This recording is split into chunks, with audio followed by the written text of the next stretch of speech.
Good evening, everyone, and welcome back to the channel. Welcome back. It is September 25th, 2024. The time now is 9:08 p.m. Eastern Time. It is Wednesday. It is hump day. My haters are here. I love you, haters. You're the best. You make me feel special. Love you, love you, love you. Lets me know I'm doing something good. So tonight we're going to continue on our journey of mad scientists, experimentation and technology by our own DoD and Pentagon, how they see us as less than humans and something to be mind controlled and genetically steered. So we left off yesterday with the freaking and mobile phone cloning. I think we were talking about phishing and brain scanning, finding hosts. Oops. And how we're computers, basically, biological computers that can be turned on and off, that can be programmed to do the bidding of really evil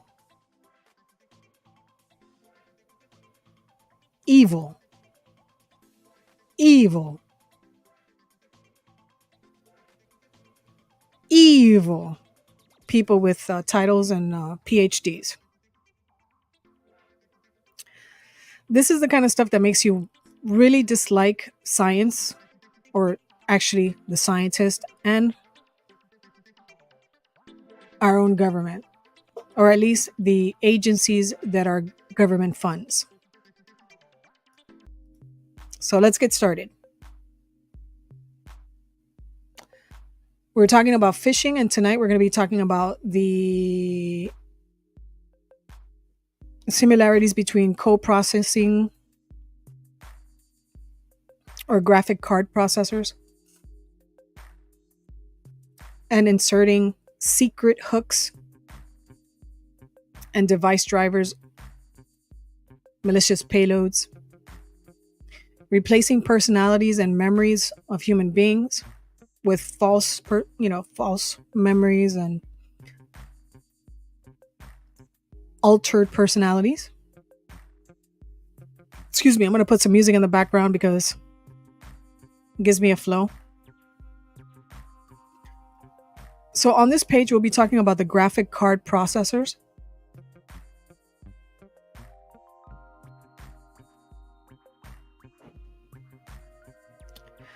And how they have a flaw in that they can execute code.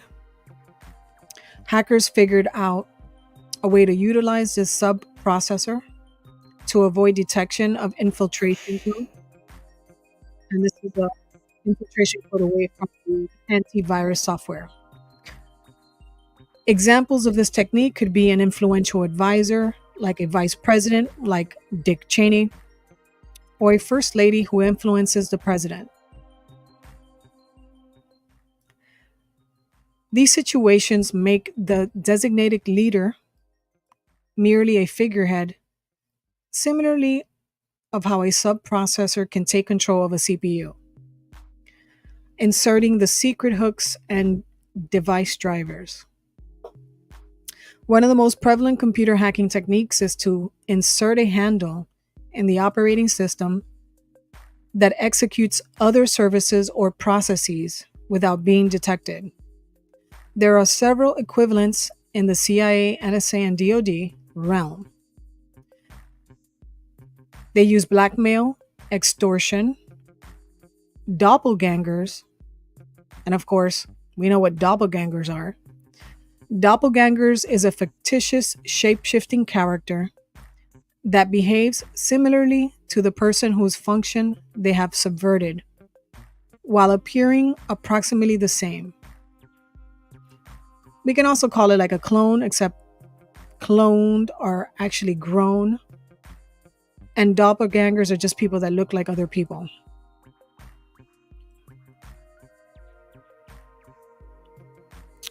Now, they kind of look the same, and many crime organizations use similar tactics. One might think of this as a mole, quote unquote. Now, they have malicious payloads. As always, the reader must understand the computer science lingo before understanding the equivalent of hacking into human minds. Sorry, guys, let me turn off the music real quick.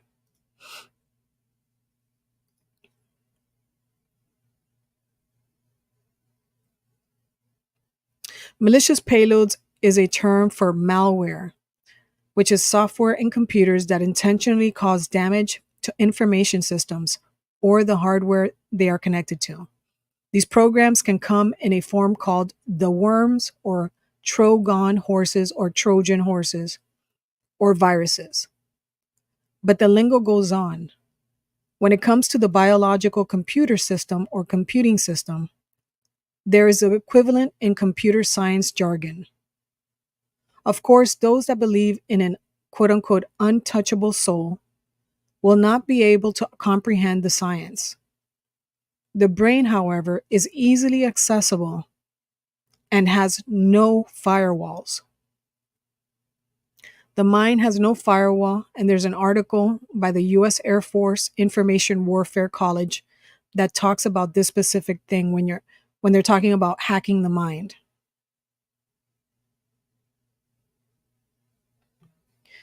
Now, there's something replacing personalities and memories. We know that this can be done because there are documentaries, presentations by the military college or the schools of military warfare. We've also seen scientists themselves, after engaging in experimentation, like the likes of MIT, they've done experiments where they can insert information, documentation. They can do memory exchanges or false memories into the brain of animals. And of course, if they're doing it to animals, obviously they're doing it to humans. So we've seen these presentations, or at least I've seen them over the years, where they can insert documents, they can insert movies, they can insert, gifs, gifs, however you call it, into the DNA. And they're stating that the DNA, your DNA, human DNA, can store more data than a whole building of computer storage. And that's the plan, right? This is the matrix. Your mind, your body, the atoms, the particles, the everything that is life of a human can store all this information. And of course it can, because if a computer can do it, if it's smart TV can do it, the body itself and the mind can do it as well. All you got to do is stream in the data. And you don't even need a microchip to hold the data. It's just your atoms can have the data streamed to them. So they're talking about replacing personalities and replacing your memories. Now, these information streams, or quote unquote simulated dreams, are interactive, and this is an interactive mind control with a systematic overthrow. Just like with NASA's offer to build terrorist brain printing, I will repeat that again. Just like with NASA's offer to build terrorist brain printing, and this is brain printing devices in the airports, which is the reverse technology is also available. One not only can classify personality and moods, but induce them into a host. This has been the thrust of much of the CIA's behavior modification experiments and the splitting of personalities. A behavior psychologist who work on creating Manchurian candidates or assassins, and they do this remotely. The remote control assassins have been used with trauma-based conditioning methods in the past. Usually they choose adults and children who have been sexually and physically abused. In recent decades, again, this is the satanic, if you've heard the SRA, it's exactly what they talk about. They create super soldiers or assassins or spy soldiers that are capable of doing all these things. It's usually done with the occult side where they abuse children, they open up other centers, they mind control them, they do the linguistic programming. And these are the individuals that supposedly the New World Order would use at the end to implement the system, the satanic system. So they sexually abuse humans, children are included, and they do this sexually and physically. In recent decades, they have been trying a new technique of walking well-adjusted targets. So another thing that the targeted individuals talk about, usually they're like scientists, doctors, many of them are lawyers or they've worked for the government. They want to test this on well-adjusted citizens or people in the population. So what they do in recent decades, they have been trying a new technique of walking well-adjusted targets back into childhood under hypnosis and inserting child abuse memories. So this is really, really fucked up that they do this. A person that never experienced child abuse, that never experienced physical abuse, they can hypnotize this person to have memories that they were abused. This helps with the process of breaking their will and splitting their personalities. Our research team could not find any successful experiments using this particular process.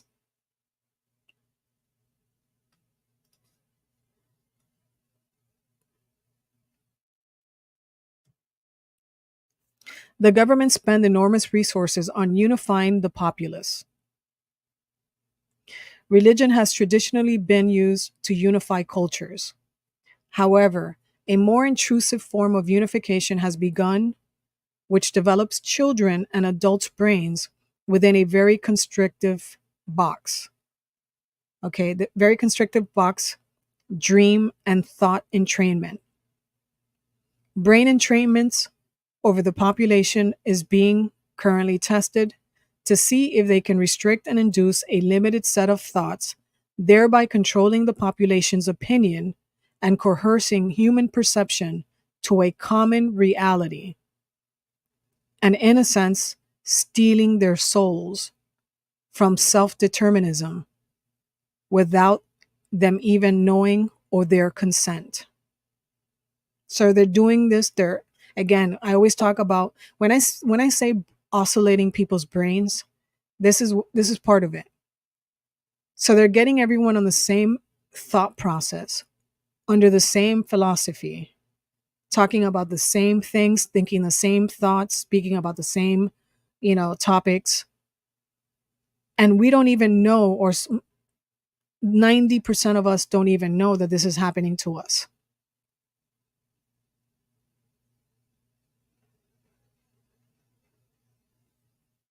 So the governments find it easy to govern when everyone thinks the same. Personality implantations using electromagnetic entrainments helps in this agenda. Think of this as a virus that copies itself to every human being or every person, effectively taking over the natural order of society.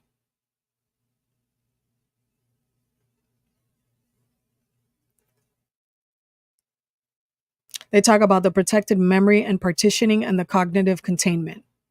In computers, certain segments of memory can be protected from other segments writing or reading to them without the correction permission or the correct permission.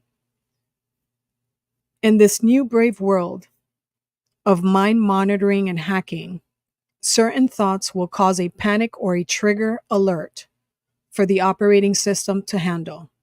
In this case, the operating system could be a big brother government. The US and Russia are the biggest users of mind monitoring networks.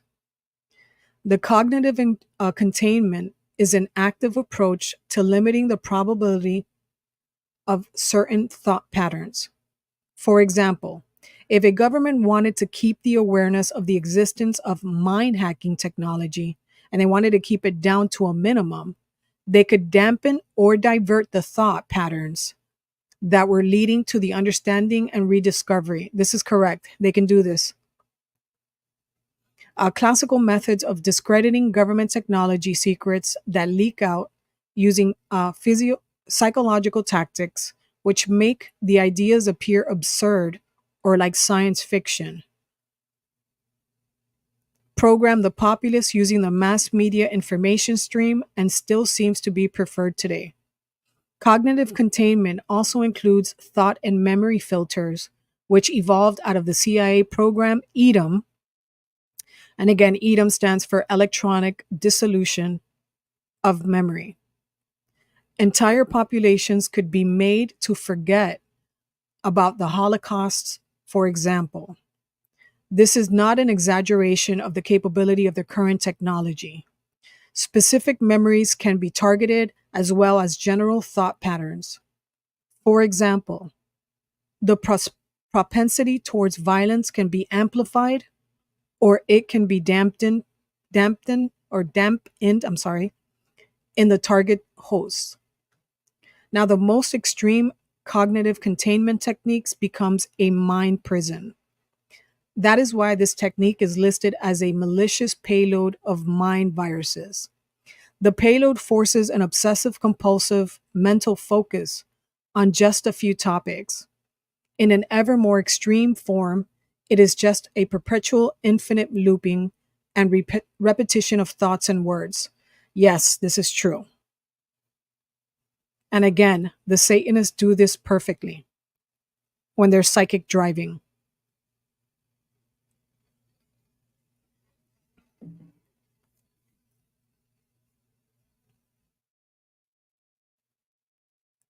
Now, this payload completely shuts down the host, be it a computer or a biological human.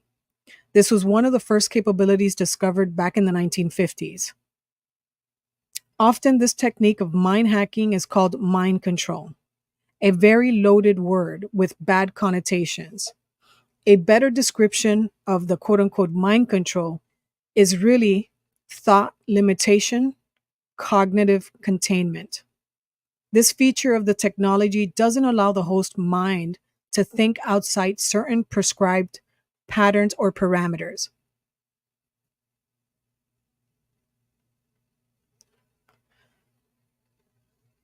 So, this was one of the first capabilities discovered in the 1950s and the 1960s. Simply by amplifying a target's brain signals back into the same host disables their ability to think clearly, and it causes confusion. And this is part of the whole US weapon system called Satan. Since the advent of computers and digital signal processing, The effect can be even more amplified by random pathway amplifications of millions of stored patterns that can be triggered by template recognition techniques of the brain's bit streams. This is altered personalities, i.e., split personalities. I call it possession, even though this individual, the insider, doesn't believe in, demonic possession. It's I call it possession because I believe in the entities. The split personalities is a form of portioning a human's memory and personality banks. And then you have the infinite looping. On the infinite looping is another form of a denial of service attack on a human being. In the psychology industry, when it occurs naturally, it is often termed, quote unquote, the brain lock. So the brain lock leading to obsessive compulsive disorders like washing the hands, cleaning the hands or cleaning the self, and even anorexia. But in the induced complex, it generally exhibits a cognitive quality of paranoia and people watching them. The human virus computer program can find patterns of the mind that will loop over and over again with each stimulus with no diminishing quality. This is just one of the kind of attacks onto the human mind that creates a limited cognitive containment signal.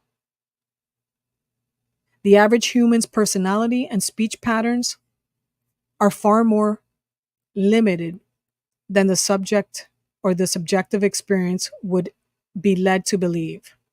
Most people, quote unquote, loop and say the same old things. So they have you saying the same old things over and over. It doesn't allow you to expand your mind. And even if you try, if you're a target, um, they just hit you and over to confuse you. So they contain the cognitive containment signal. They have people loop over and over saying the same old things. And it looks like dementia, like a dementia patient of war, forgetting who they have told their life stories to. Horrific and strange obsessions can be created. For example, there is a rare example of people who have an obsession with amputating their legs or hands. Now, I'm going to read this again and think about, okay, this is from the late 90s, early 2000s, right? This information. Now think about what we're experiencing now. Individuals stating that they're in the wrong body. Individuals claiming that they're sick.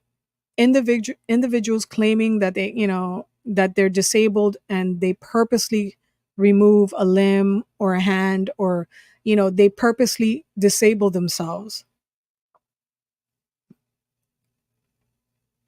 because this is what's it called? What is it that they say it is? It's a condition, a mental disorder. This is what the technology is able to do to people. So the horrific and strange obsessions can be created. So they can create these obsessions inside people that never had them. For example, there is a rare example of people who have an obsession with amputating their legs or hands. They seem normal in every other way, but a mind virus that locks in this brutal obsession is very feasible these days. To me, the mind virus is, demonic entities or spiritual entities or spiritual energies that repeat to them, because this happens in the spiritual world, repeats to them that they're this, they insert certain thoughts and repeat it over and over and over and over, which is what the military does with the technology. It's a repeat of what the spiritual realm already does.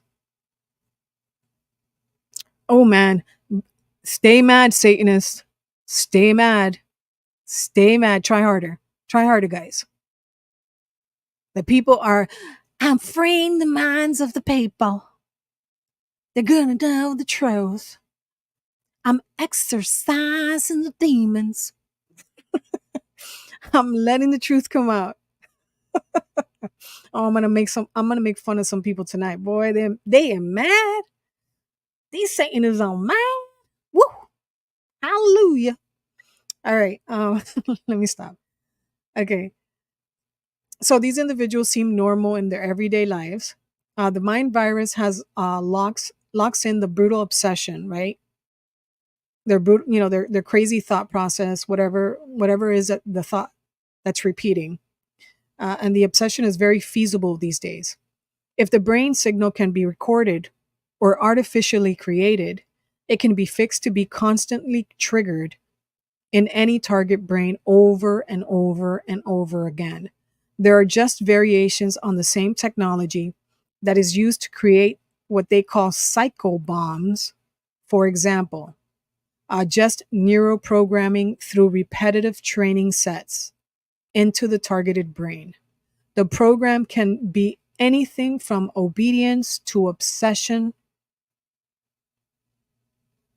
of washing your hands.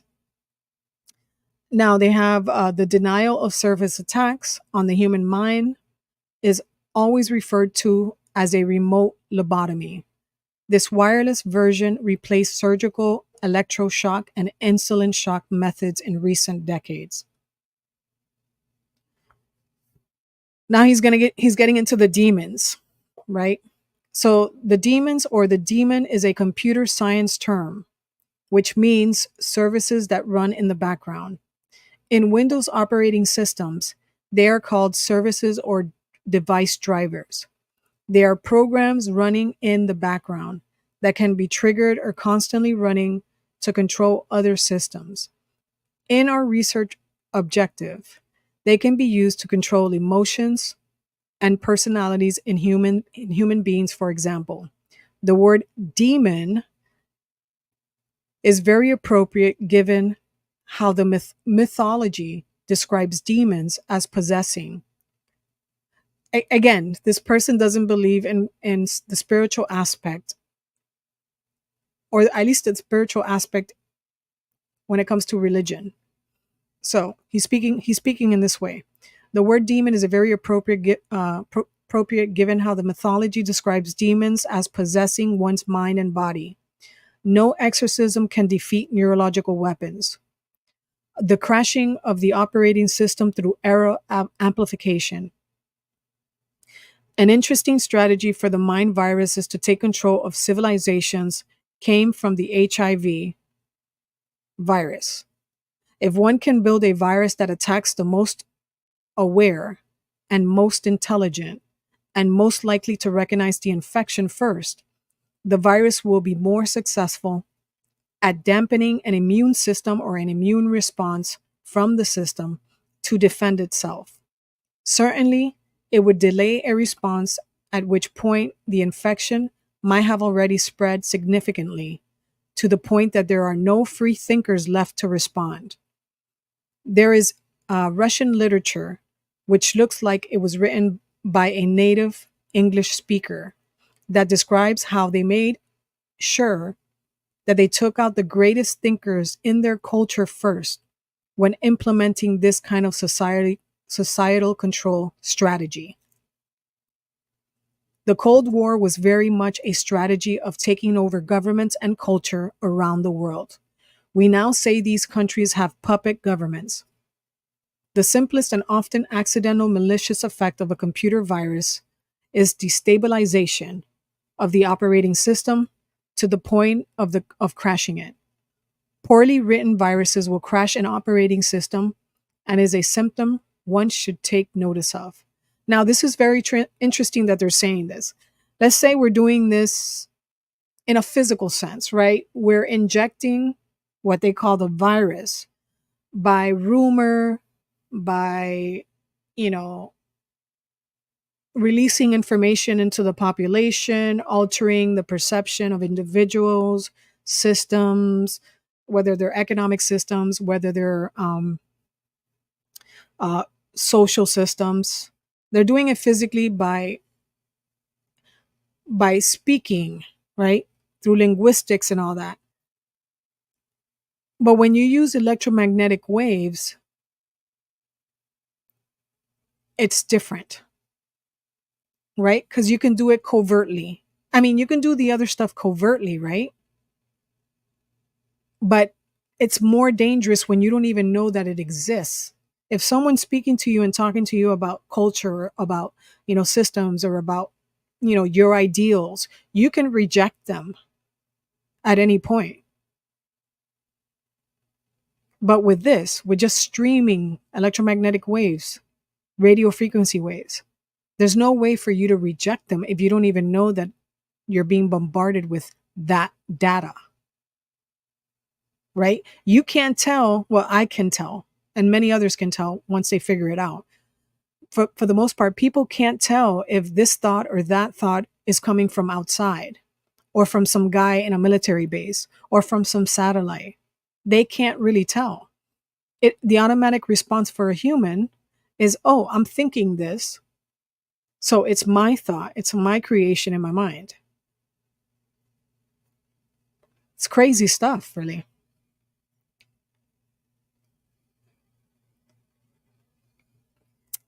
I love my haters. Keep on sending more energy.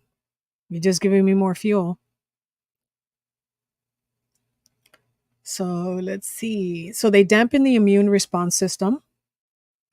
Certainly, it would delay a response, at which point the infection might have already spread significantly to other points, and there are no free thinkers left to respond. The Russian literature, which was written by a native English speaker, that describes how they made sure that they took out the greatest thinkers first in the culture when implementing the kind of societal control strategy. The Cold War was a very much a strategy of taking over governments and culture around the world. We now say these countries have puppet governments. The simplest and often accidental malicious effect of the computer viruses is a destabilization of the operating system to the point of crashing it.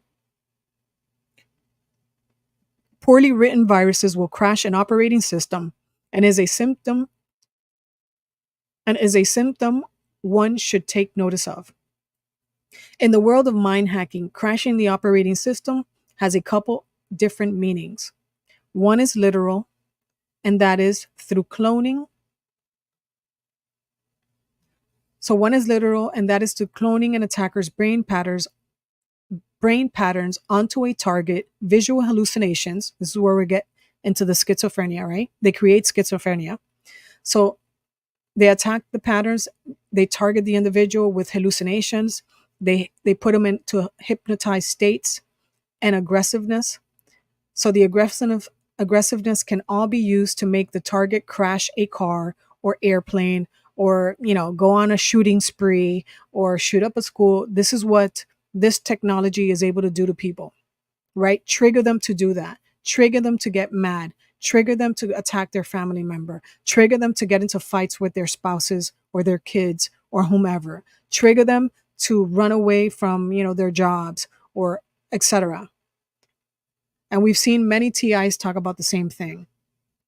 This is a popular or trigger them to kill themselves, suicide. This is a popular objective for a silent assassins using the mind hacking systems. The other parallel to crashing the operating system is to destabilize either an individual mind to the point of cracking, and or uh, targeting that individual mind to become dysfunctional. So they can't go to work. Everybody talks about people being lazy, people being this, people not wanting to do anything. Has anyone ever thought that maybe we're being mass targeted by satellite systems? Has anyone had that thought that maybe we are being targeted by a mass energy, electromagnetic energy, over all the towers through these satellite systems? Prime example, we saw the satellite system that China was using over Hawaii, where they say it's for weather, quote unquote, tracking. But that green beam of light that was coming from outer space was going all the way down to the ocean. and moving along land and areas. They can say that, oh, it's recording things. Yeah, but if it can record, it can send down beams of other things. It can send out electromagnetic waves. We don't know exactly what's going on in space. The commoners do not know what's happening. We have no idea. We can only take at face value what the governments or the corporations or whomever, NASA, is telling us. We truly don't know what's really out there. We don't know what the capabilities are. We can only guess from the things that we read on their websites or, watch in their presentations. That's the only thing we have. They can deny, they can deny they have all these technologies. They can deny that part of the technology doesn't do what the conspiracy theorists say it does. But we don't know if it's true or not. We can only go based off what whistleblowers tell us, what their documentation tell us, what the leaks tell us, what the patents tell us, and that's what we have as evidence. Right?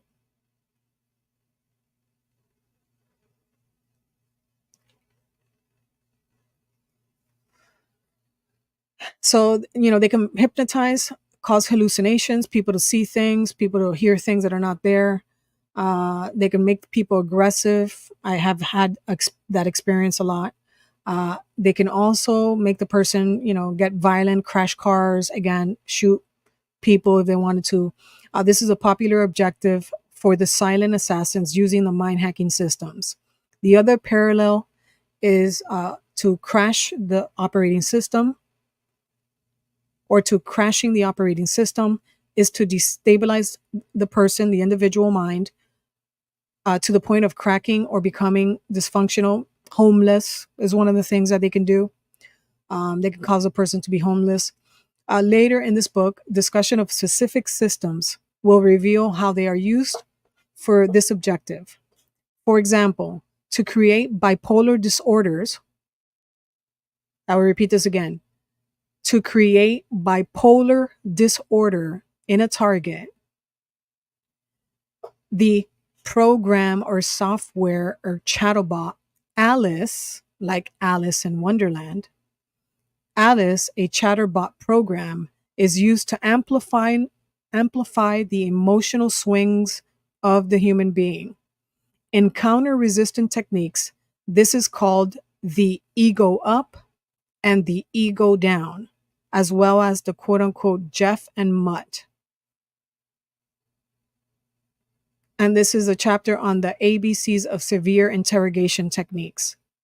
At a greater scale, the objective is to destabilize a government and make it dysfunctional. The latter objective has historically been practically implemented by inciting civil wars in the third world countries to destabilize them and to oust a leader not obedient to the mind hackers organization or the nation that's making the demands, which is usually under the umbrella of the Organization of the United States. The denial of service attacks on computer systems are one of the most devastating to online businesses. A store like Amazon can lose millions per hour, but the first hit is to the capital markets view of the business security. This uncertainty often leads to billions of dollars in market valuation loss, which is manifested by the option and stock price declines. Denial of service attacks can be done to many kinds of electronics, such as phones and faxes. Again, laptops, computers, smart TVs, your iPad.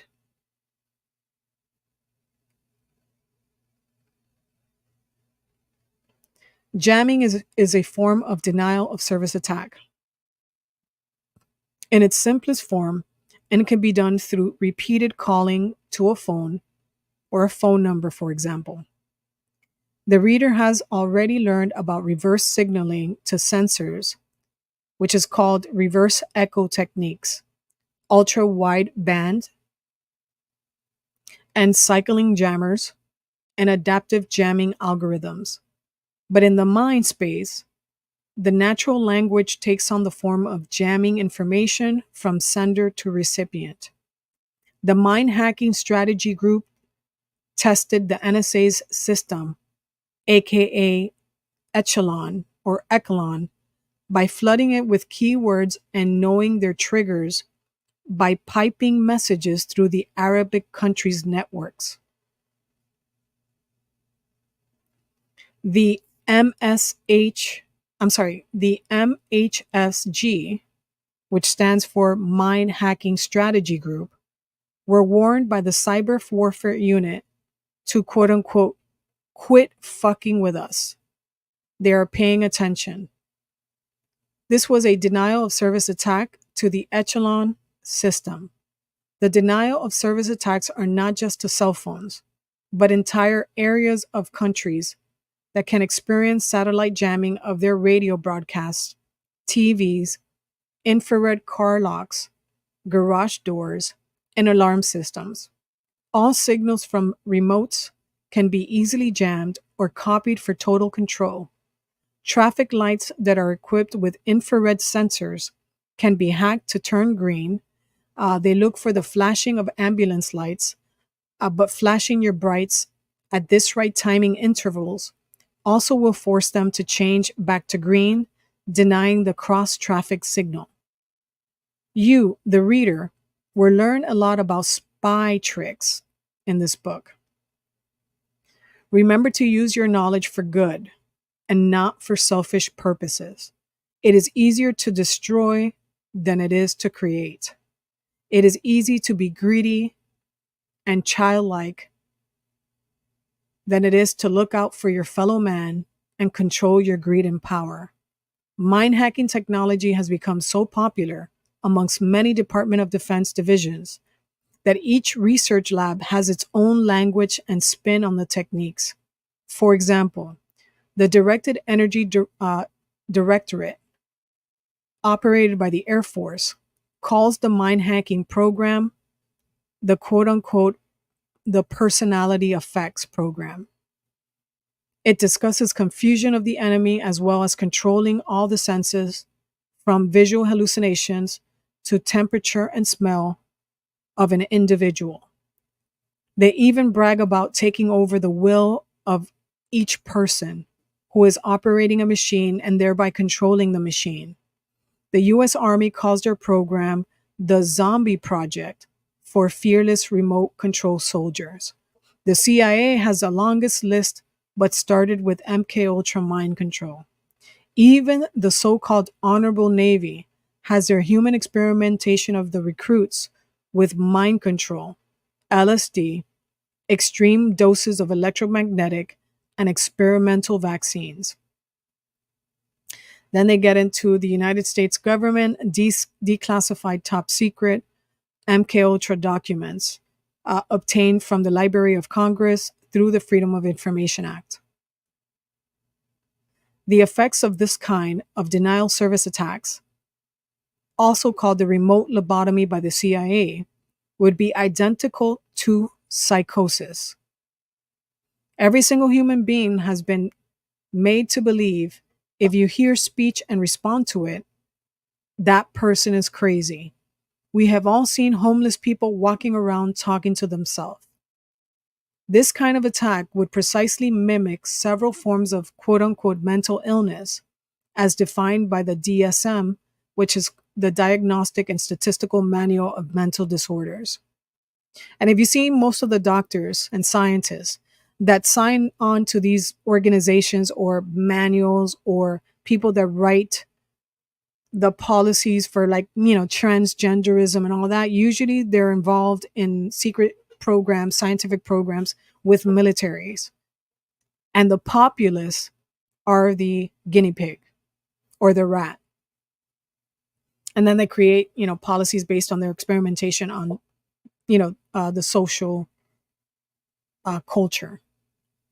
So mimicking illness is what this agency has invested many resources into for the purposes of discrediting people.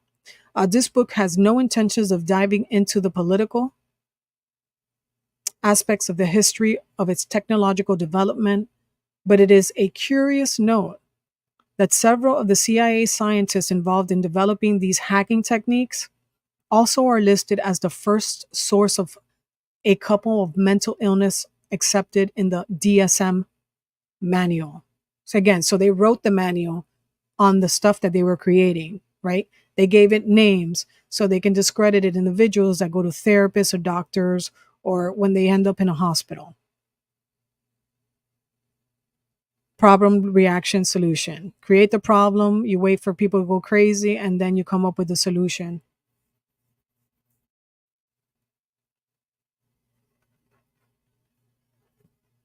If the reader is interested in understanding the subjective experience of these mind hacking techniques from people who have experienced them firsthand, hundreds of firsthand encounters have been published in books. Let's see here. See further recommended reading section in the back of the book. This will locate a few of them and better references of the development of these kinds of weapons. Mind hacking is far more advanced and commonly used than the average citizen uh, might believe. The majority who have experienced an attack of this kind attribute it to an alien abduction or a haunting. Again, I don't believe how he believes. I still believe there is a spiritual realm. I believe that the military took what they were experiencing in their cult, in their circles in the military and the Nazis, and brought it into the physical with technology. That's my belief. Because I've seen too many dead people since I was young. You can't take that away from people. Having one's neural circuitry tampered with, unless we're in the matrix, and then we can still talk about that subject. Having one's neural circuitry tampered with is not an experience an average unacknowledgeable person would be able to describe in a coherent, articulate framework instead of sounding mystical. See, this is what I'm telling you, mystical and spiritual or crazy. Denial of service attacks on human mind take many forms, and that is what this book is about. The ancillary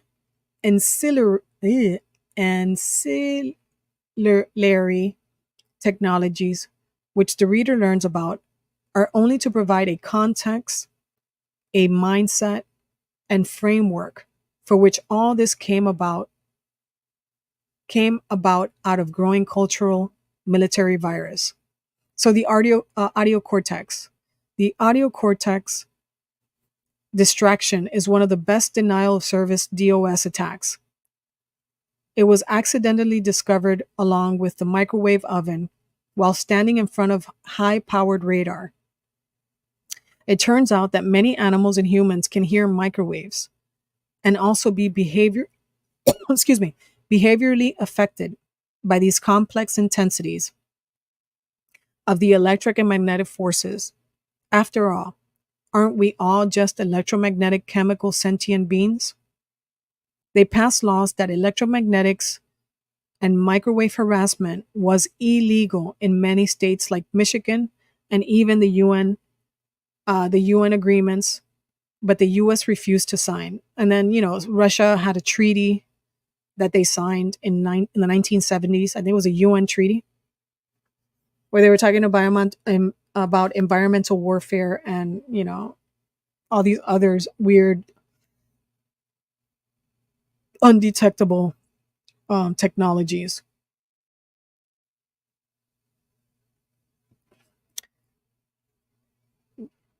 So we have many governments, local, state, and federal, and secret with different standards and different protocols. We came from a proud heritage, but something has changed in all of us. Sensory overloading and amplification are techniques of enhanced interrogation, torture, brainwashing, programming, context switching, brain entrainments, and hypnosis. The most direct parallel to computer hacking for this technique might be a program running in a protected space and in an operating system that uses thread priority changes and memory swapping or hard disk thrashing to bring the other programs to their knees.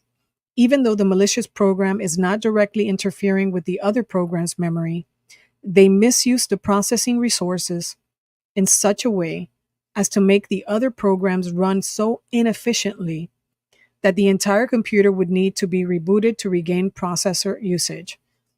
Yes, they do this to your computers and your devices. And anyone talking about these type of subjects, you know what I'm talking about.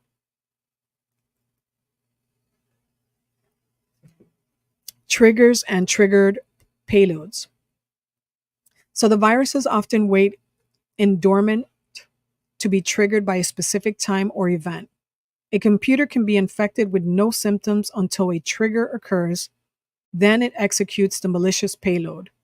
Sleeper cells, that would be human beings, sleeper cells and sleeper assassins, are like triggered payloads in a computer virus. CIA programs like the Monarch program or the quote unquote Sleeping Beauty program hope to create dormant agents to be activated at a future time.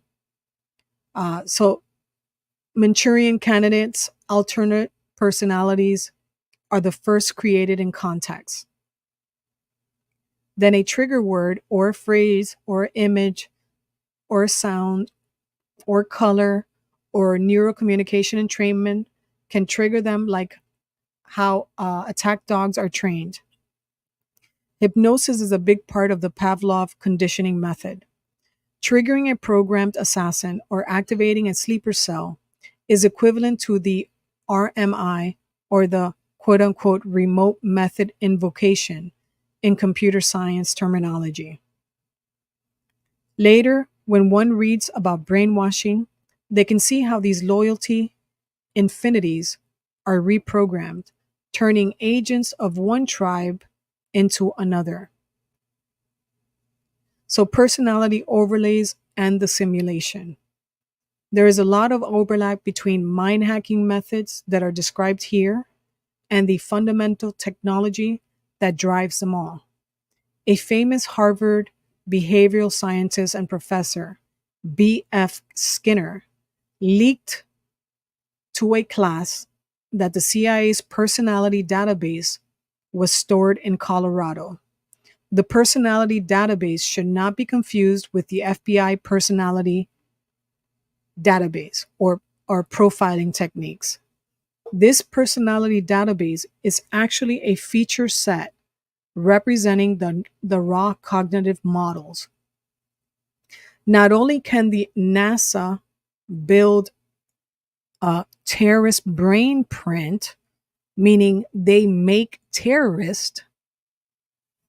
Not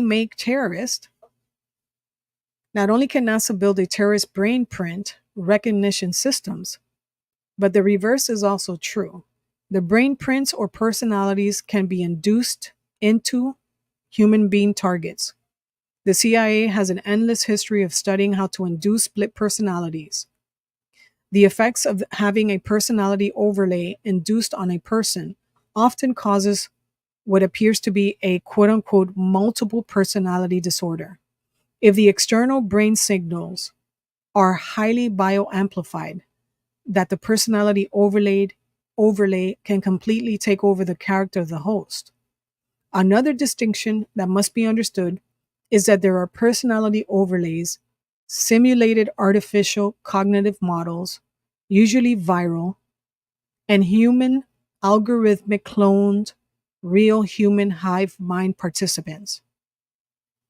Each is a variation of the same technology, and it can become confusing, which is the operational, uh, both from the subjective experience of the host and from the objective mind hacking investigators' assessment. The military calls this the quote unquote strategic personality simulation. Roughly 7 qualities have been classified to describe general temperament and demeanor and are very linked to the emotional control centers of the brain. These roughly correlate with the genetic propensities of behavior and the mood. A personality of a person or personality overlay changes these seven qualities. A host can be made aggressive, dem- and by host is human being. A human being can be made aggressive, demure, they can be made calm, they can be made agitated, hot tempered, they could be made contemplative, and more.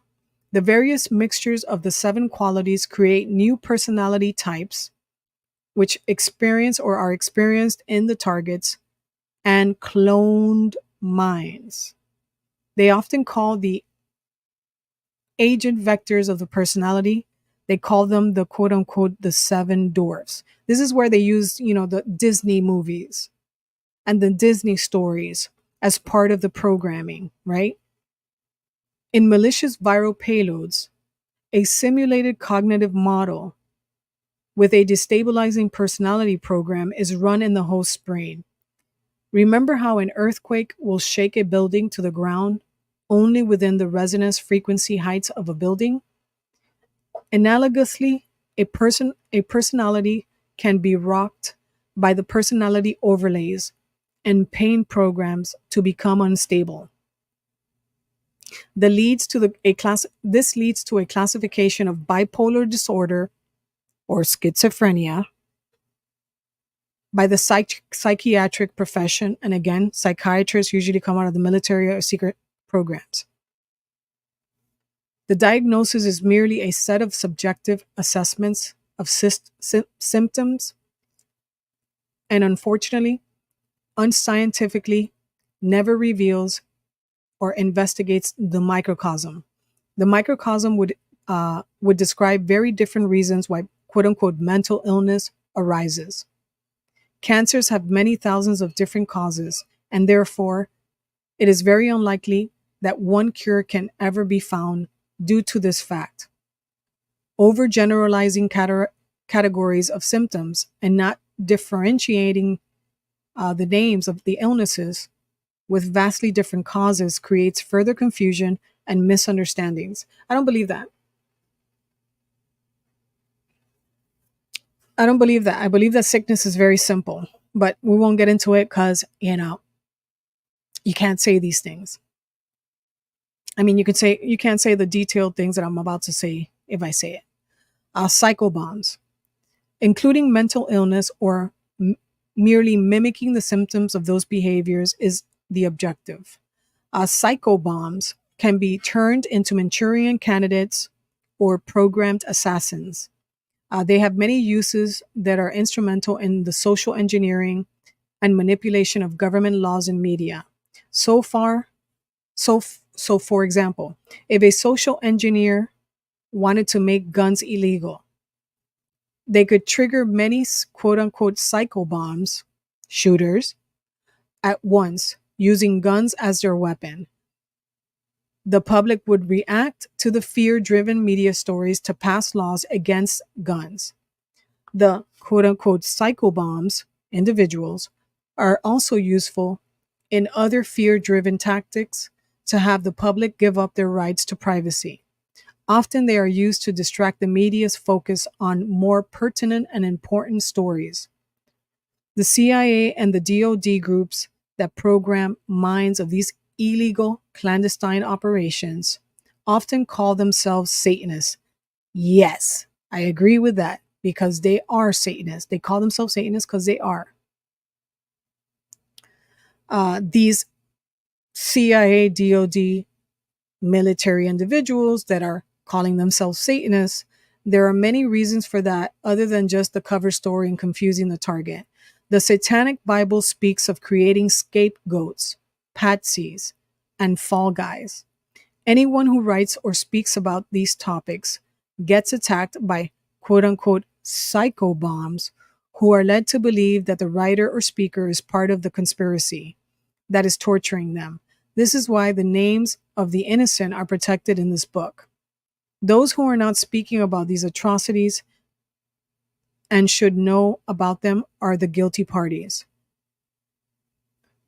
So, side note, interview with a government Manchurian candidate assassin of the project. This is what he or she stated. Roughly 9 days before they began the tortures, a man dressed in an Army Reserve uniform shouted to me from across the street on 2 occasions. I wasn't sure if he was speaking to me for the first time. He yelled, "You will become a psychopath." Obviously, in hindsight, this was part of a confusion game they later called prophecy. Their behavior, their behavior modification techniques are scary and impressive. They tried to make me do the unthinkable. They are running deadly war games on their own country and their own people, destroying countless families and economic of value, all the while hiding their research in the news as people being psychopaths who went crazy for no reason. You have to experience it yourself to believe it. And yes, I agree. They tried to do the same to me.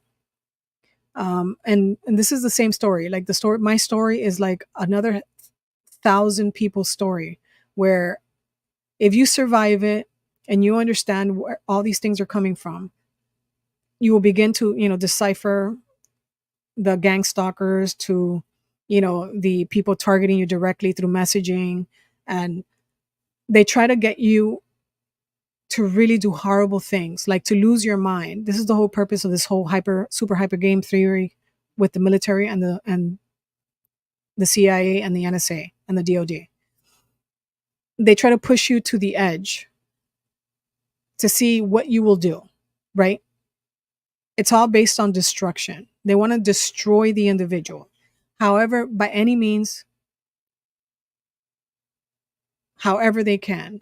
So any outcome, as long as it's a destructive outcome, is what they want.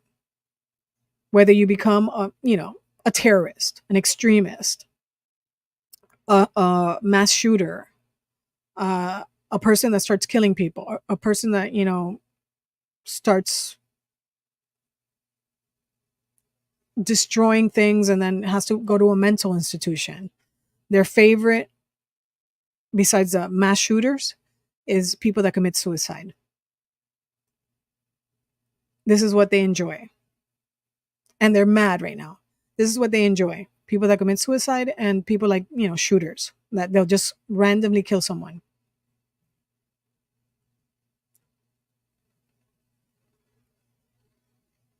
So destabilizing the personality of an individual using these methods create what they call psychobombs.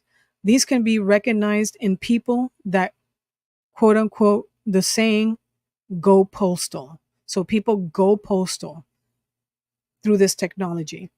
Destabilizing the personality of a person for years before a programmed assassin or psychobomb is triggered helps to create the track record used for plausible deniability. So they start getting this person to fall apart, right?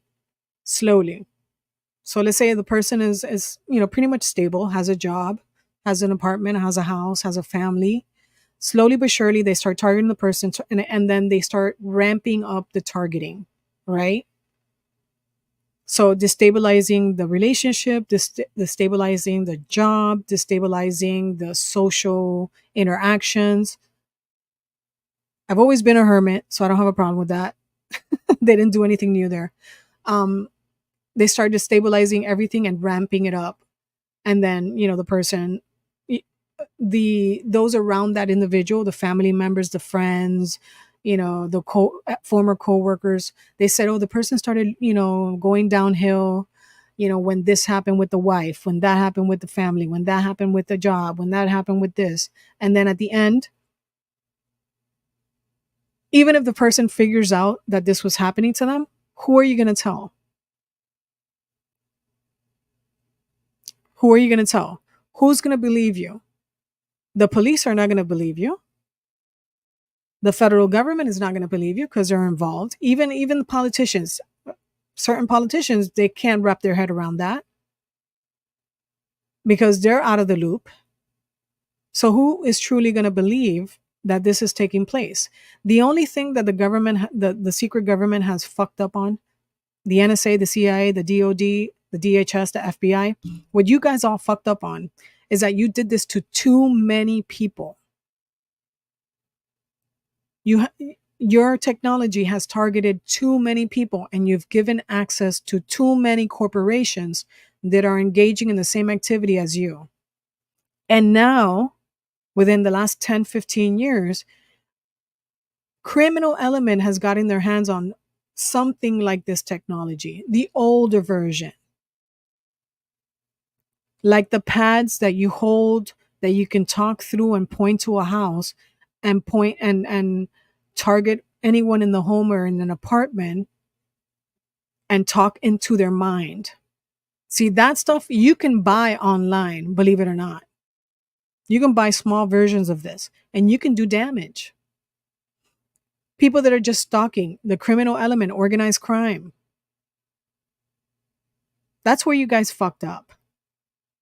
That things are, like the audio spotlight that you guys were going to use for entertainment purposes for, stereo systems. Someone can take an audio spotlight and use it covertly against their enemies, their opposition. Detectives, many people have found that they've, been with law enforcement, and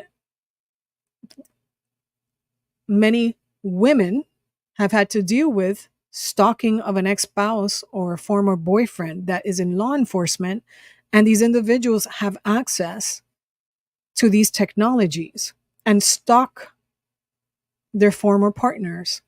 But see, you guys don't give a shit about that because you're Satanist. You don't care about the fallout because you really don't give a fuck.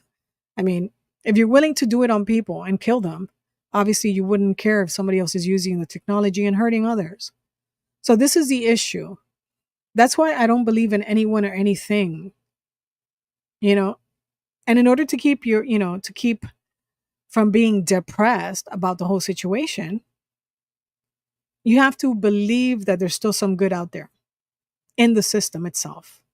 That there are people that don't know that are still trying to work it for good. But this is where it's gotten. It's gotten to the point that now the criminal element has access to this. They have access to this. I've seen it.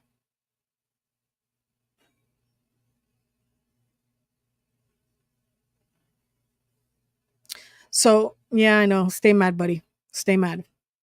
Stay mad. So the psycho bomb is triggered, helps to create the track record used to have plausible deniability, because, the families, the friends, coworkers see the person deteriorating as a normal thing that happens to people that, had some type of event go wrong. The targets of the realistic operational simulation missions on random humans usually are discredited in the news as a person with a quote unquote history of patterns set forth many decades ago, which mimic mental illness onset. It is partially true that the person has a mind virus which caused the quote unquote mental illness in these experiments. But what the general public does not understand and never gets to know is what really caused it or causes it. There are an environmental and genetic factors which can cause disease. Of course, there are natural mental defects. I don't believe that. But he's saying that there are natural mental defects arising from life experiences, physical wiring, and chemical imbalances. But the newsworthy ones are almost always related to mind hackers practicing their trade. The objective of creating quote unquote psycho bomb humans is to have the host kill and destroy as much of the community as possible and its surroundings. So they want the individual psycho bomb assassin asset to kill and destroy people within the community and surroundings as much as possible with no real or randomly with no real target. Subjectively, the subject individual thinks this is the only way for change and to get the media's attention of their message. This is a proxy method to create terrorism. Terrorism is used to create change. The psycho bomb individual usually are there to cause mayhem and random acts of violence and mass murder.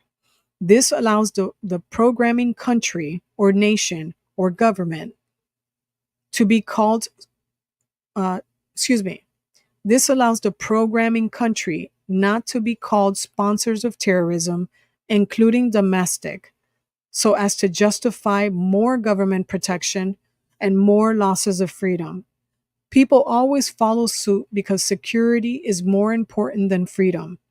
It is the fundamental algorithm and drive to protect our children and allow our species to exist.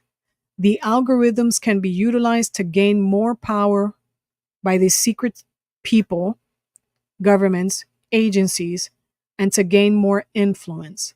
Depatterning is used to remove all meaning and hope. So they want all of us with all this. This is exactly what's happening right now with the migrant crisis, with the policies that are being changed, like criminal laws, the policies that are being changed, like the drug use, um, open drug use in the streets, right? Where they don't arrest people anymore. They're bombarding the society and the nation itself with all this to make you break. I said this in 2016, 2017. They want us to break. They want us to be hopeless, helpless, and despair. And that's the physical. So imagine they're doing this physically. And imagine if they were doing the other stuff covertly, sending electromagnetics to large regions of the population here in the States. How would that affect the culture and the society itself? And then on top of that, we ourselves are watching it and being traumatized through movies and video games, and we're desensitized and we're watching it in the streets, and we are repeating, and we ourselves are engaging in hurting others. So it's like it's a loop from all directions. And they talk about overlays. It's an overlay above overlay, overlay, overlay, overlay loop. This is why a lot of people want to leave, areas with a lot of residents. They want to go into the boonies. They want to, they want nature. They want to be quiet. They want to be, isolated because of all this stuff.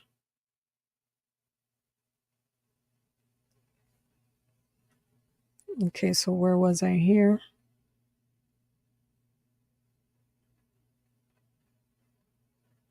Okay, so the fundamental algorithm and drive to protect our children and allow our species to exist. These algorithms can be utilized to gain more power and influence too. Depatterning is used to remove all meaning and hope. This is necessary for the false flag operations and to create create intense meaning, like how suicide bombers, programmers use religion or extreme patriotism convince their constituents. It is about erasing survival instincts. The mind hacking strategy group, which study how to defuse a psycho bomb individual, at least redirect them towards their true enemies. It is a dangerous it is dangerous to create these types of humans that are about to explode because they can be used by other organizations and other institutions and other governments, and then be reprogrammed by others for another type of mission. Side note, interview with a psychobomb person. This is a person that survived and that experienced what they were trying to do to him or her. Question: how did they almost make you go on a killing spree amongst your children? Answer: obviously, if they had been successful, I wouldn't be having this interview today. Their psychological techniques are impressive, to say the least. Through torture, they created intense anger in that no one would help me stop the government from doing this to me. No one wants to get involved. And it's true. People that are being gang stalked, anybody trying to help the gang stalker, what happens is I saw this happen to someone else and it happened to me. So I was helping a lady that was homeless and she was being gang stalked by the street element. So it wasn't a government thing, it was a street element. And this lady told me she had done stuff for NASA, but let's not get into that. I was helping this lady and she was being gang stalked and I saw the gang stalking. I saw the people, the men following her. I used to give her rides, etc., etc. And she couldn't tell the police because the police didn't care. Okay, so this lady was made homeless by an organization because they wanted to take her house. They took her house. She became homeless. I was helping her. And I saw the men constantly stalking her everywhere she went. At even one point, I didn't see them attack her, but she was attacked at a Starbucks. They tried to kill her or they tried to hurt her so she wouldn't tell anyone. Okay. Then they started stalking me. I already had stalkers, gang stalkers from, the targeting of something else. But then these guys came into view. They started targeting me. And I had two groups targeting me, gang stalking. And they would pass by, and I've said this story before. Wherever I lived, they would pass by in their cars. It would be like a 24-hour around the clock surveillance by these individuals. Okay, they would gang stalk me. They would follow me to the the places that I would go to do my research and all that, and they were trying to drive me insane. Trying to scare me to leave the lady alone, to not help her, etc., etc. Then they messed up. They messed up because people knew me at the areas that I would go, and one guy that was tailing me the whole time, as soon as I left my house to wherever I would go, I noticed him. And I did something one day, and they know they've been trained on how to stalk, right? So they take it to the limit where even when they're in public, they can come very close to you and intimidate you. And most people don't even notice, right? Or even care. Like if you're in public and you're surrounded by like 50 people, let's say you go to the supermarket and you're doing your thing, you're buying your stuff, and the person passes by you and passes by you again and passes. How are you going to confront that person, right? Without causing a scene? Or how are you going to confront that person when the person hasn't touched you or violated your space in a particular way where the public understands? How do you deal with them? Well, I started figuring out how to deal with these people. What I would do is I would take video of them and pictures of them and just store the videos and pictures. And then if they would sit behind me, there was one time that they had a person try to sit behind me. He tried to open my bag. I saw that he was opening my bag. I stood up. I wanted to hit him. I really wanted to hurt him, like punch him in the face. But there was too many people around and it would have looked like he was innocently trying to pick something from the floor. So, because this is what they do. So he opened my bag and I had my gun in my bag. I had my gun in my bag. So as he was opening, I got up and I looked down and I looked at him and he got a little spooked. And I looked at my gun. I closed the bag. I have a concealed weapons permit. I closed my bag. I picked up my computer. I picked up everything. And then I didn't leave because I knew they were going to follow me. So what I did is I went to the back of the area where we were. I went to the back furthest part of the area and there was a lot of people there. And I sat in the back without my computer with my bag in front of me and I waited. And the guy, supposedly he came into the place to have a meal and to sit down and use his computer. As soon as I got up and went towards the back, he picked up all his computer, he picked up his bag, and he walked out the door. So I knew he was one of the stalkers. And they had around the clock stalkers on me. They had African American men, white guys, and females. So then I saw him and then I followed after him to see where he was going. And he got into some car and left. So that was one guy. Then there was another guy in the same location following me, following me, following me. As soon as I leave my house, he was there. He sat he sat in the back area where I sat the previous time. And I saw him there. So what I did, and this took a lot because I have a serious anger. At that time I had a serious anger problem. Serious. Like I was ready to fight anybody, anywhere. I don't care if you were a male. I don't care. It was gonna go down, and if I was gonna die, you were gonna die with me. Type of situation. Thank God that I controlled my anger. Took me a while, but I got it under control. So this dude with dreadlocks, it was a black guy, sat in the back of the place. And then I was sitting where the people, by the area where I usually see the same people every day, and we have a few we talk a little bit for a few minutes. I have my coffee, etc., etc.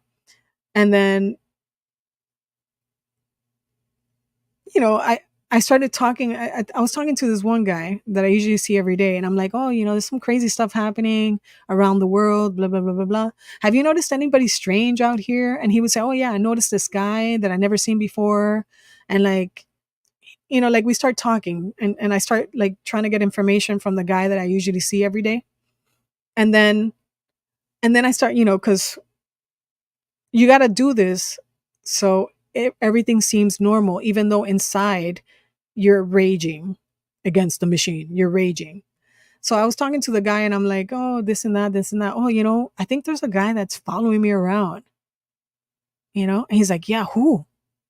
The guy was telling me, who is it? Who is it? I don't know. I saw him earlier by my house and now he's here. I don't know if he like lives in the area, but yesterday I saw him again and he was when I was at Starbucks, he was there. And that was in another location. So like I make it sound like, oh, I saw him. Wow, how interesting. I saw him twice in like 2 days in totally different locations. And I told him, oh, I got, I'm getting bad vibes from the guy. I don't know. And then I'm like, I don't know if he's trying to, because it was around Christmas time, right? So I was like, I don't know if he's like planning, maybe he's one of these guys that monitors people to rob them. I don't know. He's like, oh, be careful. And then he's like, yeah. And I was telling him and we were talking, right? And And I said, "Oh, and I said, "Oh, I think he's back there. Is he back there? Do you see him?" He looks back, he looks back to the back area, and he's like, "Oh yeah, he's right there." And I'm like, "Is he eating anything?" And he's like, "Nope, he's not eating thing. He's just watching over here." And then the guy realized that my guy, my friend guy, was looking at him, and then he rushes to where we were. And I kept on talking to him normal. And he's like, he's coming over here. And I look to the side and I go, and he comes up to me. He's like, he tells my friend, oh, what is she telling you? What is she telling you? And my friend, the guy, he's not really my friend. He's like an acquaintance. So we see each other every day when we have coffee. And he's like, what are you talking about? Who are you? And he's like, what is she telling you? What is she telling you? And I look at him and I'm like, who the fuck are you? What the fuck? Sorry, my French there. I go, what the fuck? And he's like, what is she telling you? I don't know what she's telling you, but it's not true. And I look at the guy, my friend, and the guy looks at me like we're both like, of course I had to act, you know what I mean? Because I knew what he was trying to do. These gang stalkers, they know how to do, the whole making everybody else look crazy type shit. His biggest mistake was coming up to me. I go, I look at my friend and I'm like, what is this guy talking about? Do you know this guy? I told my friend, do you know this guy? He's like, no, I don't know who this guy is. I've never seen this guy before. And then he freaked out. This motherfucker freaked. He's like, he knew he got busted. He got busted because he was expecting me to react another way. And I looked at him. I'm like, I don't know who the fuck you are, homie. Why did you just come over here and interrupt our conversation? Who the hell are you? Are you fucking psychotic? We're like, what's wrong with you? And he's like, oh, I'm sorry. Oh, my bad. My bad. And I'm like, who are you? What are you doing over here? We're having a conversation. Why are you over here? And he's like, oh, my bad. I just wanted to introduce myself. And then my friend looked at him and said, what? Introduce yourself? And then I looked at him, and inside I was like, I got this motherfucker. I got him. And I'm like, introduce yourself. Dude, you just came rushing us in the middle of this place while we're having a conversation. And you're like, you're psycho, bro. Like, we don't even know who you are. Like, what are you doing in front of us? And he was like, oh no, I just wanted to introduce myself. Like, like, and then he put his hand out, and I'm like, I'm not shaking your fucking hand. You're fucking psychotic. You're like, what are you doing? You're like acting psycho. Like, I- are you like, do you have mental problems? Like, why would you come over here and act like this? And I got him. He felt like shit. He got busted, and he walked away and dipped. He left. He got caught. And I'm like, and so what I did after there is my excuse, right? To go to the manager at the store and say, this just happened to me and my friend that's sitting over there. We were having coffee, and they know me there at this location. So I've been going there for years. So they know my pattern. They see me every day. I do the same thing every day. Go to the coffee, get my lunch when, lunchtime comes around. And I went to the manager and I said, guys, something really crazy just happened. And I just need to let you know because it might be, what did I say? I forgot. This was so many years ago. What did I say? It might be, you might want to like be alert on your customers, because this guy, I don't know if you can see him in your CCT, in your surveillance camera. This guy just rushed, like came up to us and started saying all these weird, crazy, like I started telling him, he started saying all these weird, crazy things. And we've never seen this guy before. We've never seen him here before. This is the first time. And he was just like really aggressive. And I just, did the whole spiel. And I did the whole spiel, like he did this, and you can even ask so and so, and they know who the other guy was because he goes there every day for years, having his coffee too. And I go, watch out for this guy because I know it's Christmas season, like it's holiday season, and these guys start stalking the customers to rob them when they're leaving the stores, blah blah blah. Which everybody knows that because it's on the news all the time. So like I played the whole storyline, and they're like, yeah, yeah, yeah, we'll watch out for any craziness. And I'm like, yeah, this guy, I gave him the description of the guy and the whole nine, and I'm like, if that motherfucker comes back, they'll know who he is. And if he's not buying anything, then they'll try and keep an eye on him. Dude never came back to that place. But then he followed me to the Starbucks. Like when I went one day to the Starbucks, he showed up. And then he tried to talk to me. And I'm like, get the fuck out of my way, like get out of my space. All right? I don't know you. I know you're gang stalking me, and I made sure to say it loud enough for everybody at Starbucks to hear. I go, I know you're gang stalking. I know you're stalking me. So, and then I said, folks, be careful with this guy here. I think he's a hacker. And, be careful with your computers because it's an open, I did the whole like, it's an open place. It's an open Wi-Fi thing. And I think this guy's one of these guys that comes to Starbucks and starts hacking people's stuff. And what ended up happening is Starbucks started, there was a news thing saying that at the Starbucks people hack. So everybody saw his face, they saw him, and then after that I didn't see him anymore. But there was another incident where I was walking from across the street from the Starbucks to my home, which is like a block away, and this real estate guy that was part of the organized crime people passes by me and tells me I'm a target. He doesn't he it was in the middle of the day. I remember I was walking home, and he passes by me on the sidewalk, and I knew that he was going to say something. And of course, they can't make any moves. They can just intimidate, right? Unless they're going to make a move at a later date. But the guy, he was one of these, you can tell he was all flashy and stuff. He passes by me and he goes, bullseye. And I had my hand in my bag because I was about to shoot him in case he tried to do something, right? And he passes by me. He didn't look up. He just said bullseye. And I go, I don't give a shit. Try it. And I kept on walking. And then I went back to my apartment. Another time, when I was going home from the other location that I usually go to. I was turning the corner, and I've said this story before. To my left hand side, there's an opening to a parking lot in the apartment buildings in that area. I look to my left, and I see some guy peeping his head through the fence. And I knew that something was wrong. So when I was walking, I picked up the pace just a little bit, not like rushing or anything, because I knew something was gonna, obviously they were stalking me every day. So I knew eventually somebody was going to try and jump me, jack me, or shoot me.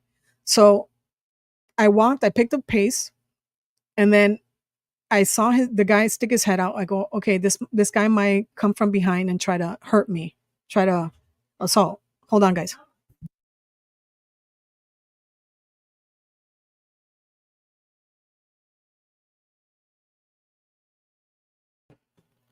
So I knew that he was going to try and assault me, this guy.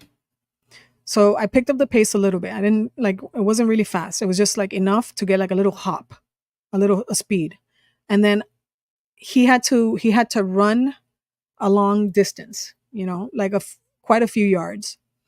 I had my hand in my bag because what I was going to do if he was going to try to punch me from behind, I was going to turn around and shoot him because it would have been my right, because he would have been coming at me like a rush, like rushing. And of course, if I'm from behind being targeted and I turn around and somebody's, swinging at me or whatever the case may be, I had the right to defend myself. So I started turning a little bit my shoulder so I can have that quick pull out and then boom. So the guy's rushing, and then, I guess he wasn't running fast enough. I got close to the vehicles in the parking lot of my apartment building, and I went around one of the vehicles, and he was already coming across the street to where I was. I got behind one of the vehicles, and I put my left shoulder down towards the car door, and then I had my hand in my pocket with the gun. And then he was trying to he lost the what is it, the element of surprise with me. So then he was rushing, and then he had to like semi stop because I went behind the vehicles, like around the vehicle. And then I can see him coming into view. I had the back of the vehicle. It was perfect sight if I wanted to shoot him, right? So he comes up, and then he's looking at me. His eyes are wide open. Like he was hyped. Like, oh, I'm gonna get this person. And then as soon as he was gonna cross the street, he like dead stopped. And it was like, when someone there's like something out of place for people. Some people pick it up, some people don't. He started getting the sense something was out of place. And then I look at him dead in his face, in his eyes, because I was ready to kill him. Because it was either him, he was obviously sent to hurt me, or it would have been me. And it's gonna be him that's gonna go, not me. And I looked at him dead in his eyes, and I put my arm out, and I had my other hand right to my side here with my gun. And I told him, come on. I went like that to him. Come on. And I looked at him dead in his face. I was like, I might have one of those look, like intense look, like I must have had a demonic look in my face because I was ready to kill him. So I said, come on. And his eyes widen up. He looked down towards my other arm, and he took off. He took off. And I told myself, he's lucky. It was an African American guy. He was about maybe like 5'10", somewhere around there, 5'11". He was lucky because that day he was going to get one in the chest, or maybe two, or maybe the whole clip, because I would have been in my right in self defense. And considering everything that I was going through with all the stalkers passing by my apartment, going, following me all over, I would have been in my right to self-defense. So I've had those experiences where you're being gang stalked and you're being followed. And then people, they took with him, they took that chance, right? They sent him to hurt me.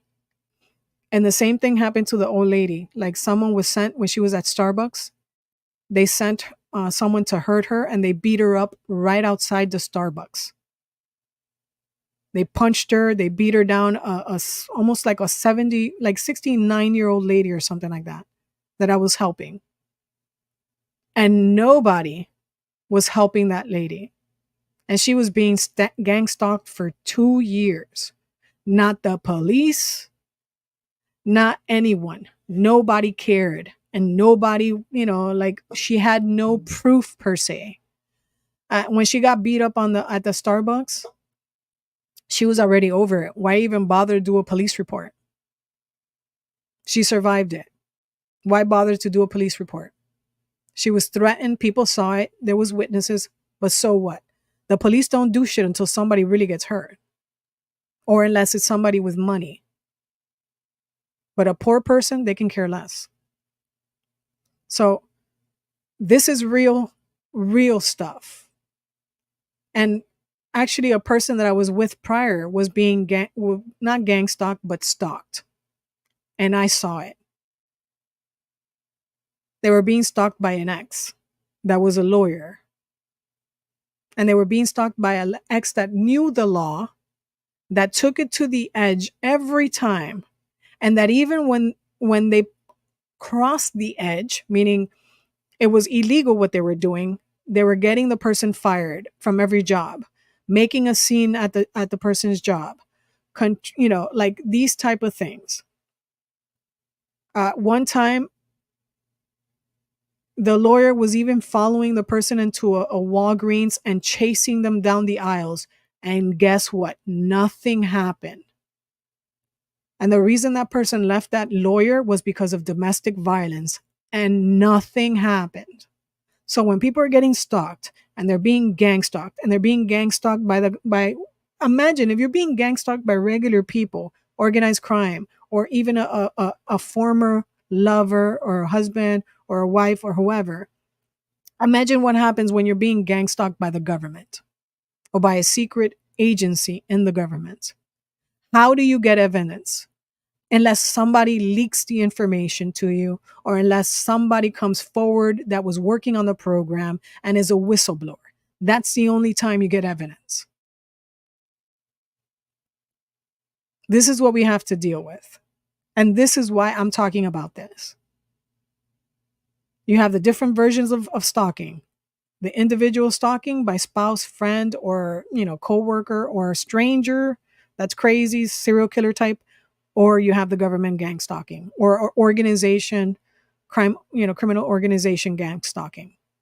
This happens a lot to the elderly. By the way, if there's any of you politicians or any of you involved with people in government, the gang stalking, especially when it comes to the elderly that may have property, that may hold property, or that have investments, they're targeted by criminal organizations that gang stalk them so they can, take their assets. It's very common. And a lot of elderly do not report this. So I'm just letting you know. Okay, sorry guys, I went on a rant. You know what? I'm going to open a business to help the elderly. You know what? I'm going to do it for free. Not even a business. I'm going to do it for free. All right, where was I? Sorry. All right. Okay, destabilizing the personality using these methods to create quote unquote psychobomb individuals. These can be recognized. Oh, hold on. I did say that already. Okay, the false flag. This is necessary for the false flag operations and to create intense meaning, like how suicide bomber programs using religion or extremist patriotism to convince constituents. This is how they do it. It is about erasing the survival instincts of the individual. The mind hacking strategy group studied how to defuse a psycho bomb individual and redirect them towards their true enemies. It is dangerous to create these types of humans that are about to explode because they can be reprogrammed by other organizations and other governments for the repurposing of a new mission. So this guy experienced it. They tried to have him kill his family. He says if they would have been successful, he wouldn't be having this interview today.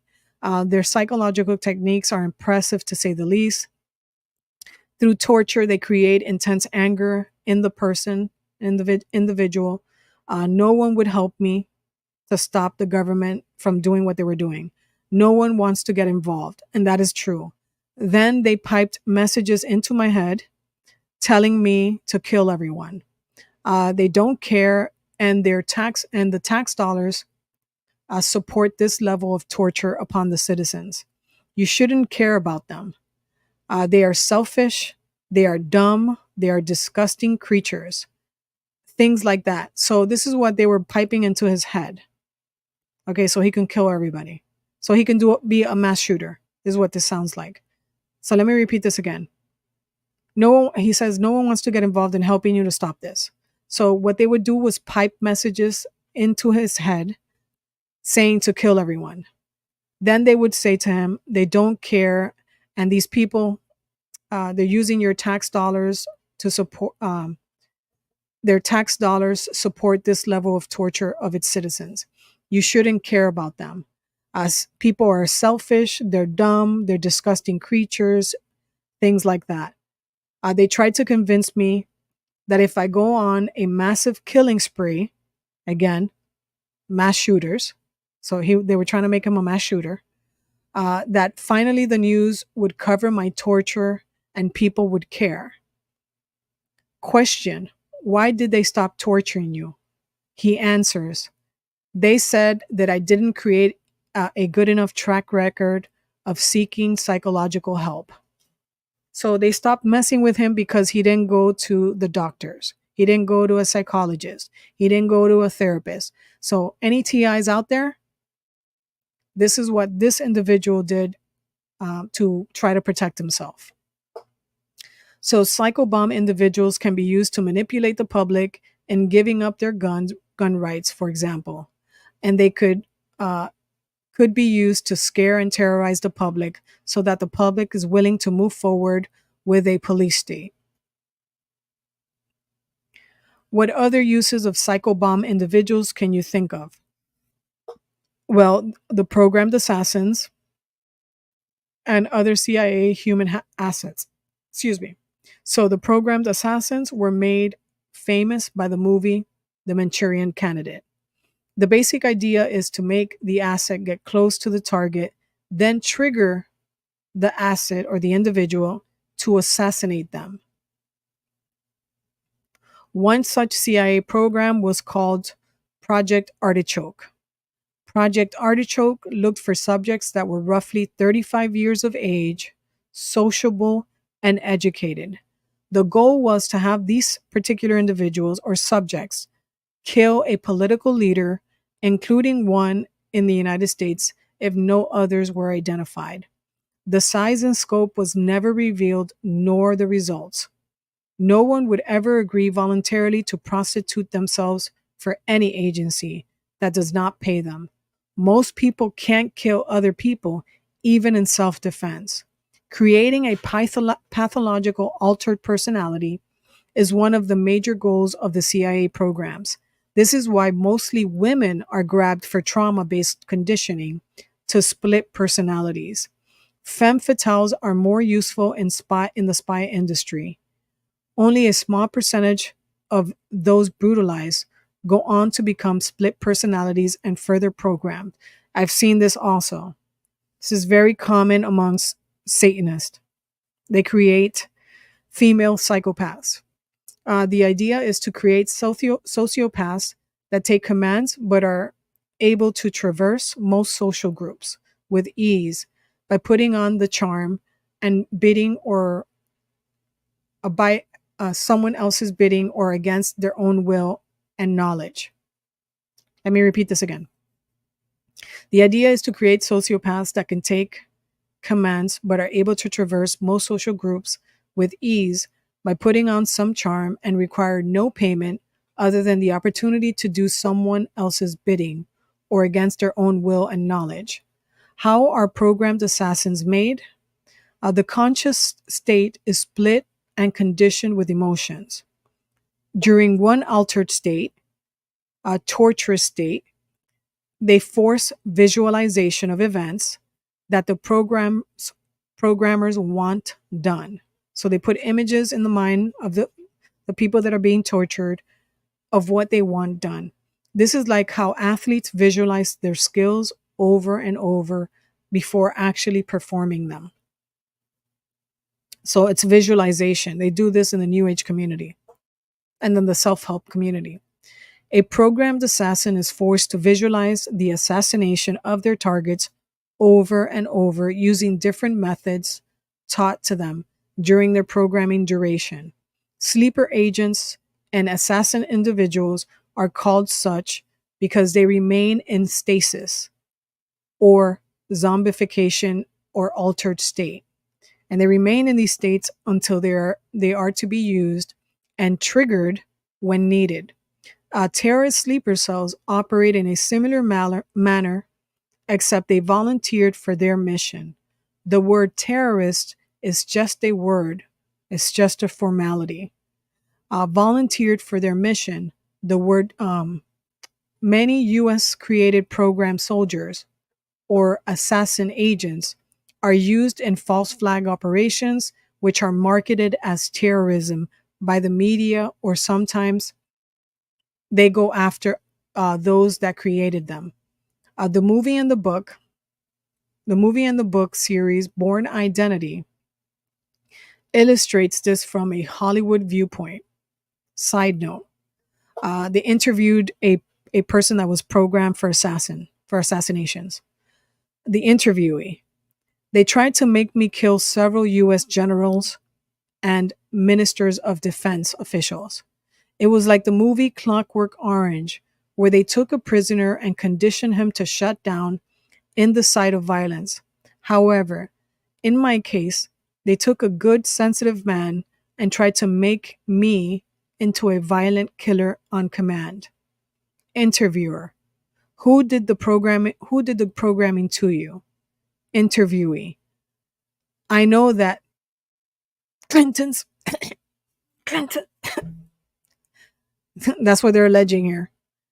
That the famous individuals were behind my suffering and torture. I heard their voices. The author visited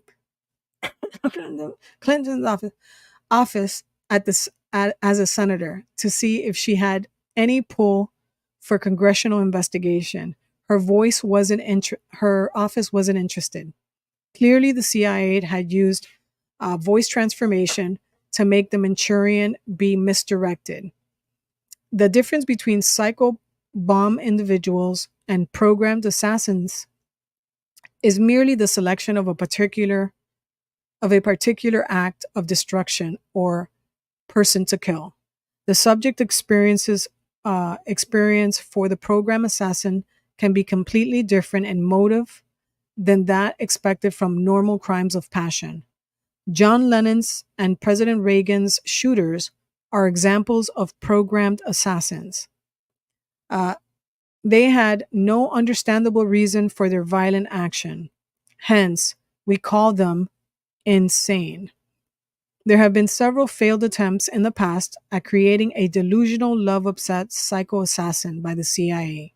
These never make the news. In fact, these kinds of assassins seem to be more successful at following through with their mission than the artificial hate induced directed delusion. In addition, the successful mind hack assassins seem to be unaware of the technology and what is controlling their thoughts. The mind hacked projects that are told through biocommunication technology that they are government property never seem to quite be able to get triggered, although many talk although many talk about it. The Oklahoma City bomber may have been the exception. Programmed assassins are created by the government for a particular target to kill on hypnotic command, and they are generally not supposed to remember the act after they commit it. Commit it using a technique that split their personalities and create the disassociated alters. This allows them to pass polygraph tests and the like. Now, terrorists, the only real difference between the psychotronically created terrorist and the psychobomb individual is that the target that is selected for them is the target selected for them. A programmed assassin has specific targets. A mind hacked terrorist is pointed to a group, which group causing their suffering, and a psychobomb has no target selected. They choose their own targets, which are usually neighbors, co-workers, bosses, again, mass shooters. Psychobomb individuals have a strong paranoid personality type that played into them. So they inject this mind control paranoia into the individual so they can become delusional. Uh, all their fears and suspicions are amplified to the point of delusion, an error that turns into fact in the mind of the hacked. This is quite purposeful, and the scripts used by the mind hackers encourage these particular paranoid delusions for creating psychobomb individuals. Similarly, the mind hacked that are turned into terrorists have head games played with them in such a way as to make them think a particular country is behind it. Many examples that have been interviewed and successfully deprogrammed have targeted Russia, China, Iraq, and Iran. And let me tell you, they are doing the same. They're doing the same to their people and other populations. These mind hacking projects were successfully convinced that these countries were behind their wireless torture. Terrorists created by mind hacking techniques don't differ from the usual understanding other than the means and indirection that they are created. The voice of God weapons offer an even better means to create them in addition to the just radical religious beliefs. The most famous and malicious psychotronic virus is called Satan 666. The rumor said that it was released by the Russians, but of course, finger pointing is always used to redirect the disappointment of who is really responsible for the English acronym. One should easily see that Russians are atheists and would not use English acronyms and words with their creations. In addition, the Satan virus matches the capability of the US offensive system, which is called SATAN acronym. See the chapter known as the US Biocommunication Weapons System. The proxy agent provocateurs are used to invoke the defensive algorithms of humans and aggressive algorithms for and by a false leader. This creates a counterinsurgence playing into the hand of the provocateurs. We saw that happen in the fiery but peaceful riots of George Floyd. The provocateurs were there, and then it was a whole psychology, and then the mind control by the media and the fueling of the emotions, and all that. With neurological mind controlled weaponry, anyone can be used as an agent provocateur. Mind hacking is a torturous process described as a live mental vivisection. The other reason that fake classifications were made up for the DSM manual was that the Department of Defense needed a way to thwart off attacks by the thousands of human projects that may be seeking to infiltrate their organization, seeking revenge. You better believe many people are seeking revenge after you destroyed them. The process of getting a security clearance involves many questions surrounding mental, quote unquote, illness symptoms. This is a way to weed out the citizens that were put through the torturous mind hacking program. Any combatant is a newer classification. I'm sorry, enemy combatant is a newer classification that includes any subversives to the government organizations, including targets of this kind of weapon attack. The handlers, and proxies. The handles in computer science is an indirection. Handlers are used in the NSA and the CIA as an indirection to controlling the agent. They are used for many reasons, including not putting the handler manager in danger and for plausible deniability. When starting wars and disruption, proxy agent provocateurs are used. Then you have the pleasure pain principle. We exist because the universe is dreaming. In general, when engineering intelligent systems, pleasure and rewards serve as the motivator and director, while punishment and pain serve as the error correcting function and mitigator. That didn't work on me, guys. I'm just realizing it.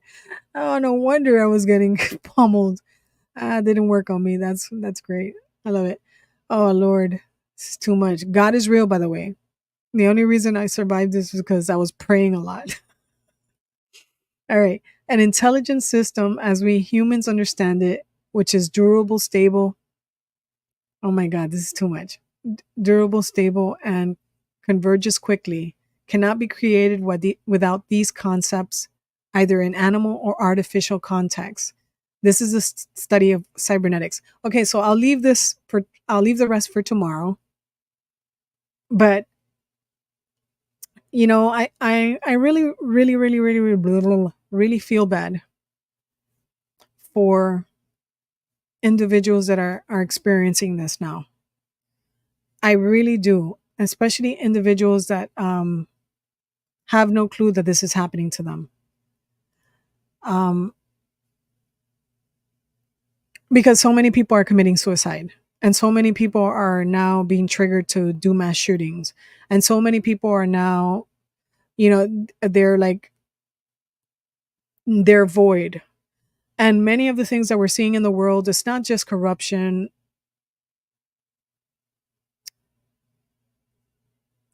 It's programming. It truly is programming. The robbing, the stealing, the raping, the killing, the the fanaticism wherever it is in the world, the confusion of the mind, of the soul, of if you're feminine or if you're masculine, or if you're female or you're male. We're seeing so many things that we can't, I mean, we can say this is going on, that is going on, this is going on, that is going on, but how can we pinpoint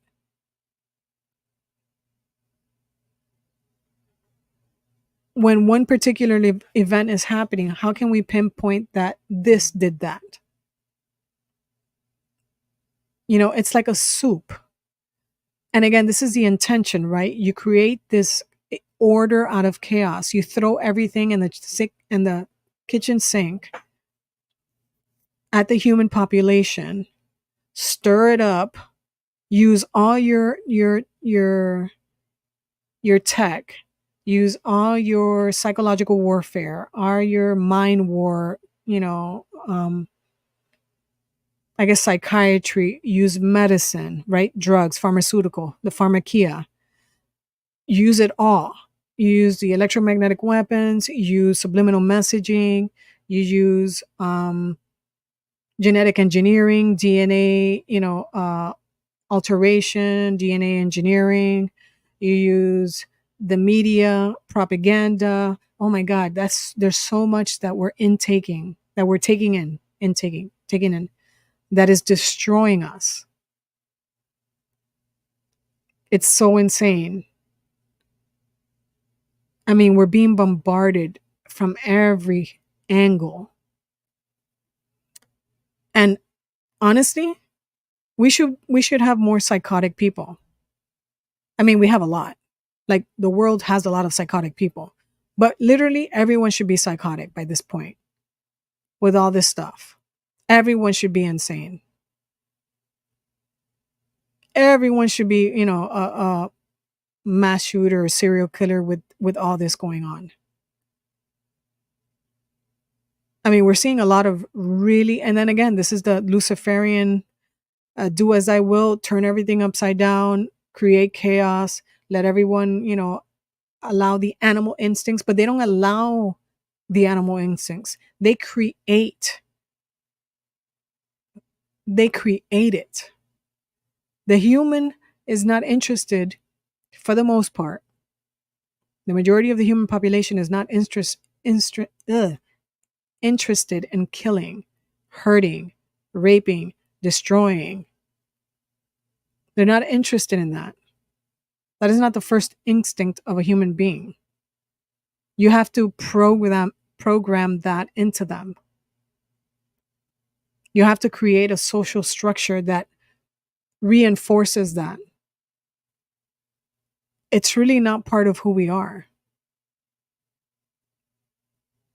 And if you want to protect yourself from these type of things, you got to eliminate technology. Number one, minimal use of technology, minimal use of looking at programs, whether it's a movie, whether it's a video, music, because these technologies are already in those particular industries. They're already programming your children. They're programming you. If you're easily influenced, you wouldn't be able to tell if you're being swayed in one direction or the other.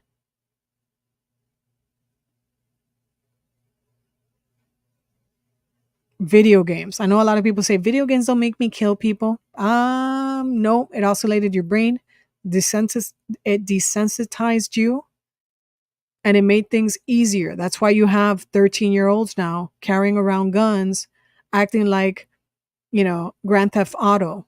Everybody's acting like they're mimicking the same thing as they see in the movies and they see in the video games. That's why you have carjackings, 12-year-olds, 13-year-olds carjacking, 12, 13-year-olds shooting people and robbing them on a mass scale is happening. It's happening. All right, guys. If you want to support me, make sure you like, subscribe, share, hit notification for future live streams and videos.